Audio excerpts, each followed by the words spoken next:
Hello दोस्तों, स्वागत है मेरे यूट्यूब चैनल बेसिक सेंटर में। तो जैसे कि आप सभी का पता है कि आज हमारा हिंदी वालों का एग्ज़ाम है, ठीक है। तो ये हमारा हिंदी बी का है, ठीक है। आप लोग ध्यान रखें, आप लोगों को डीएससी जो 2 एग्ज़ाम होने वाला है, ठीक है। ये हमारा ग्रुप बी है का है, ठीक है। ग्रुप बी जिसका एकांकी है, आप लोग यहाँ पे देख सकते हैं लिखा हुआ एकांकी। ये प्रीवियस ईयर का क्वेश्चन है और मैं इसका सॉल्यूशन भी बताऊँगा इसी वीडियो में, ठीक है। देखिए इसमें से कौन सारा इंपॉर्टेंट क्वेश्चन है, सो ठीक है।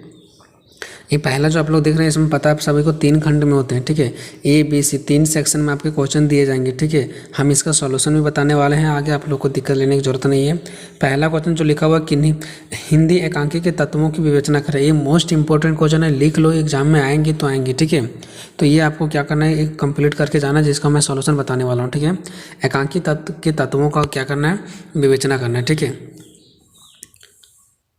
उसके बाद चलते हैं नेक्स्ट देखते हैं, ठीक है।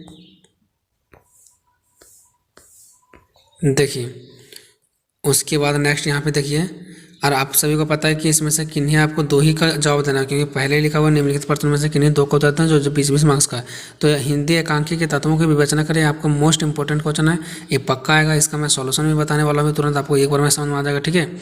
इसके बाद इधर दिया है खा गा घा अंगा, इसमें से आपको कोई भी 2 ही बनाना था, ठीक है ना। फिर लिखा हुआ है एकांकीकार के रूप में विष्णु प्रभाकर का मूल्यांकन कीजिए, ठीक है। फिर काल पुरुष और अजंता की नर्तकी का सारांश लिखिए। बादल का चरित्र चित्रण कीजिए। एकांकी की परिभाषाओं का उल्लेख करते हुए इसकी महत्व सिद्ध कीजिए। देखिए हम सिर्फ आपको इसमें एक ही इंपॉर्टेंट क्वेश्चन बता रहे हैं। तो क्या बता रहे हैं, तो एकांकी के तत्वों के बारे में वो आपको आएगा, ठीक है। और मान लो, ठीक है, कि एकांकी वाला तत्व आ गया, ठीक है, और एक और क्वेश्चन आ गया। देखिए जैसे यहाँ पे लिखा हुआ है एकांकी की परिभाषाओं का उल्लेख करते हुए इनके महत्व सिद्ध कीजिए। तो अगर हम जो भी बताने वाला ना एकांकी वाला क्वेश्चन, एकांकी के तत्व, उससे आपका अंगा वाला भी हो जाएगा, ठीक है। मतलब एकांकी से रिलेटेड कोई भी अगर क्वेश्चन आता है तो आपको वही बना देना है, ठीक है। फिर ग्रुप बी भी दे सकते हैं, हम पढ़ेंगे नहीं बल्कि ज़्यादा समय लग जाएगा, ठीक है। यहाँ पर देख सकते हैं, मैं आप सभी को दिखा दे रहा हूँ, ठीक है। अब जो ग्रुप सी का सेक्शन है इसमें 10 क्वेश्चन रहता है, 2-2 मार्क्स का रहता है, ठीक है। इसमें जवाब देना पड़ता है, एक नंबर 2-2 नंबर के होते हैं, ठीक है। देखिए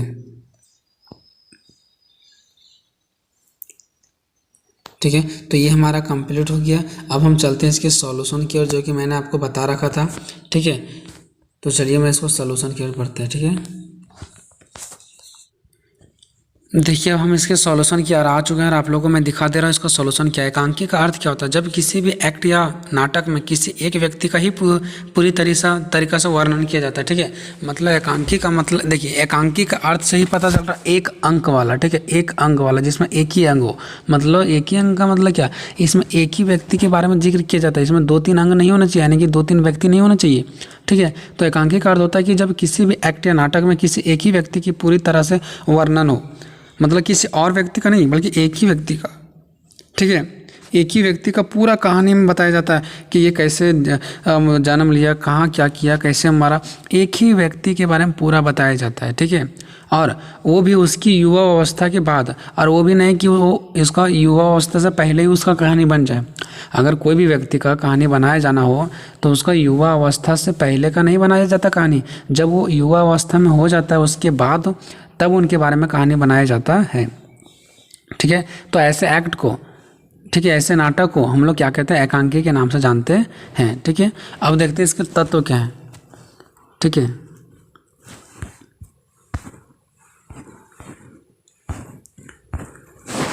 देखिए मैंने अर्थ इसका बता दिया। अब फिर से आप लोग देख सकते हैं एकांकी किससे कहते हैं, ठीक है। इसको भी आप लोग लिख सकते हैं, एक अंग वाले नाटक को एकांकी कहते हैं। देखिए यहाँ पे पता चल एक अंग मतलब क्या, एक ही व्यक्ति के बारे में, है ना। एक ही व्यक्ति वाले नाटक को हम लोग क्या कहेंगे, एकांकी कहेंगे। इसमें आकार में छोटा होने के कारण इसमें जीवन का खंड चित्र प्रस्तुत होता है। देखिए ये क्या होता है ना, एकांकी जो होता है ना वो बिल्कुल छोटा होता है। क्यों होता है छोटा, क्योंकि इसमें आदमी के चरित्र के बारे में, उसका जीवन शैली के बारे में बताया जाता है, ठीक है। इसमें कोई ज़्यादा लंबा कहानी नहीं बताया जाता है, कोई भी व्यक्ति कैसे जन्म लिया, कहाँ क्या किया, कैसे मरा, इसके बारे में बताया जाता है। तो ना ये तो बिल्कुल छोटे ही होंगे ना। फिर बोल रहा है कि नाटक के समान इसके भी 6 तत्व हैं। जैसे कि नाटक आप लोग जानते होंगे, तो ठीक है, नाटक भी होता है जैसा आपका एकांकी वैसा नाटक होता है। तो इसमें भी 6 तत्व हैं, क्योंकि इसका तत्व लिखने आएगा, ठीक है। देखिए यहाँ पे थोड़ा सा इसको भी समझ सकते हैं। आज मनुष्य के पास पहले की तरह प्रचुर अवकाश नहीं है, मतलब मनुष्य के पास आज पहले के उतना समय नहीं है, इसके पास इतना ज़्यादा छुट्टी नहीं होता है।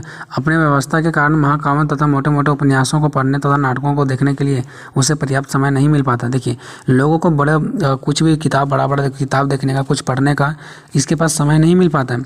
इसलिए थोड़े समय में पढ़े जाने वाले कहानियाँ और खेल जाने वाले एकांकी के प्रति उसका झुकाव है। देखिए मतलब व्यक्तियों को इतना समय नहीं होता कि वो बड़ा बड़ा उपन्यास पढ़ सके, इसलिए वह व्यक्ति हमेशा एकांकी जैसा ही चीज़ों को पढ़ना चाहता है, और एकांकी भी छोटा ही होता है। ठीक है, अब एकांकी के तत्व, पहला है कथा वस्तु। ठीक है, पहला कथा वस्तु है। देखिए जो इसका पहला वो कथा वस्तु। कथा वस्तु में आपको क्या लिखना है, पॉइंट याद करके जाना, बाकी इधर अपने लिस्ट लिख लोगे। ठीक है, कथा वस्तु के माध्यम से एकांकी अपना उद्देश्य व्यक्त करता है, इससे वह प्रभावशाली ढंग से प्रस्तुत करता है। अपेक्षा प्रभाव उत्पन्न करने के लिए इससे कथा के कर्म में इस प्रकार योजना करता है कि दर्शक की मन उसमें रम हो जाए, कहीं भी उचटने ना पाए, उसका मन निरंतर आगे का घटनाक्रम या दृश्य जानने के लिए उत्सुक बना रहे। सरल शब्दावली में कहा तो उसका कौतूहल बना रहना चाहिए।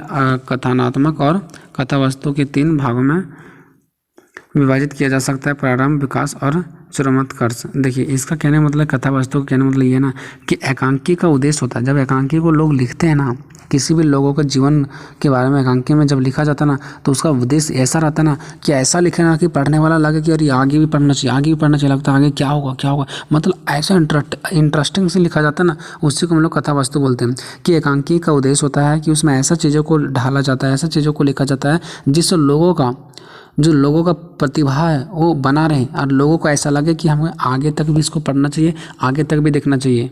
ठीक है, तो इस आपको यहाँ से पता चल गया। ठीक है, मतलब जिससे होता है ना, हम लोग कोई चीज़ को नहीं पढ़ते, देखते हैं, लगता है ये आगे क्या होगा आगे क्या होगा, ऐसा ही चीज़ों को जो ढाला जाता है ना, उसी को बोलते हैं कथा वस्तु। दूसरा पात्र और चरित्र चित्रण। एकांकी का दूसरा तत्व पात्र और चरित्र चित्रण है। नाटकों में नायक तथा उसके सहयोग चरित्र। नायक मतलब क्या होता है, जो उस नाटक में जो मैन आदमी होता है ना, उसको बोलता है नायक। ठीक है, जैसे कहीं प्रोग्राम हो रहा है तो उसमें मैन आदमी जो होता है उसको नायक बोलते हैं, बाकी उसके सहयोग होते हैं। ठीक है, घटनाओं के माध्यम से किया जाता है। देखिए पात्र और चरित्र चित्रण का मतलब हो गया कि कोई भी चीज़ अगर किसी व्यक्ति के जीवन चरित्र के बारे में बताना है तो यहाँ पे नाटक के माध्यम से भी किया जाता है, मतलब छोटे छोटे प्रोग्राम रख लिया जाता है, उसके माध्यम से भी क्या किया जाता है, बताया जाता है। ठीक है,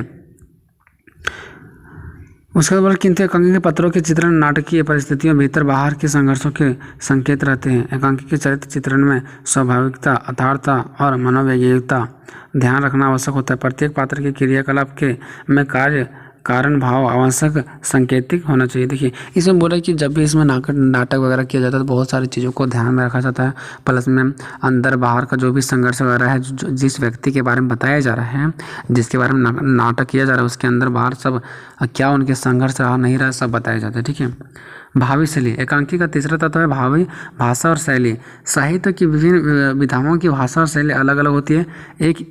एक सी विषय वस्तु के आधार पर कहानी भी लिखी जा सकती है और एकांकी भी। देखिए यहाँ पे कहने का मतलब ये कि भाषा शैली, हर अलग अलग जो नाटक लिखता है, हर अलग अलग एकांकी लिखने वाले लोगों का भाषा शैली बिल्कुल क्या होता है, अलग होता है। सभी का भाषा शैली एक नहीं होता है। ठीक है, यहाँ पे और भी पढ़ सकते हैं भाषा शैली के बारे में, समय ज़्यादा नहीं बचा हुआ इसलिए हम जल्दी जल्दी बता रहे हैं। ठीक है, चौथा देख सकते हैं देश काल वातावरण। एकांकी के नाट्यशिल्प को सफल बनाने के लिए संकलन तंत्र का प्राय आधार लिया जाता है। कहा जाता है कि एकांकी में देश काल और कार्य व्यापार की अनियमितता का अर्थ की संपूर्ण घटना एक ही स्थान पर घटित हो और उसमें दृश्य परिवर्तन कम से कम हो।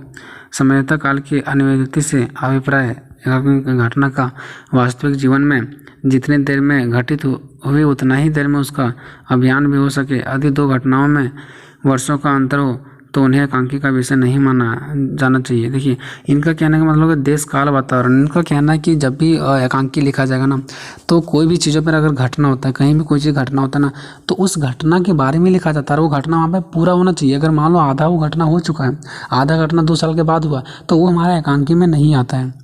एक ही समय में एक ही बार पूरा हो जाने वाले घटना ही हमारा एकांकी घटना आता है, जिसको देशकाल वातावरण कहा जाता है। ठीक है, 5वां रंगमंचीयता। एकांकी के सफल अनिभाव के उपयुक्त रंगमंच सज्जा के साथ साथ कुशल अभिनेताओं का होना अनिवार्य है।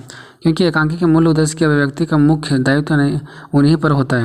उन्हें और प्रभावशाली बनाने के लिए और प्रकाश का भी अथावसर उपयोग किया जाता है। देखिए बोल रहा है रंगमंचिता। रंगमंचिता का मतलब हो गया कि जैसे मान लो कहीं एकांकी का नाटक किया जा रहा है तो उसमें रंगमंचिता कब आ सकता है, जब वो लोग जो नाटक कर रहे हैं उन लोग में एक रोच होना चाहिए, उन लोग में एक जोश होना चाहिए, उन लोग के अंदर क्या होना चाहिए ना, एक ऐसा उद्देश्य होना चाहिए ताकि व्यक्ति देखे यार उनका प्रभावशाली हो जाए व्यक्ति देख करके, ये नहीं कि जैसे तैसे चल रहा है तो चल रहा है। ठीक है, उसके बाद छठा देख सकते हैं एकांकी का कोई ना कोई उद्देश्य होना चाहिए। ठीक है, एकांकी का बोल रहा है कि कोई ना कोई उद्देश्य होना चाहिए। अब मान लो कि यहाँ पे कहीं नाटक किया जा रहा है उसका कोई उद्देश्य ही नहीं है। आप लोग देखे होंगे बेटी बचाओ बेटी पढ़ाओ बहुत सारा कार्यक्रम किया जाता है, उसमें बहुत अच्छा दिखाया जाता है कि जुट्ठो नाटक के माध्यम से कि लड़की देखो गरीब घर से थी और बड़ा बड़ा नौकरी पा ली, फिर बड़ा घर में चल गई, तो लड़की को पढ़ाना चाहिए ताकि सबके घर में लड़की नौकरी पा जाए।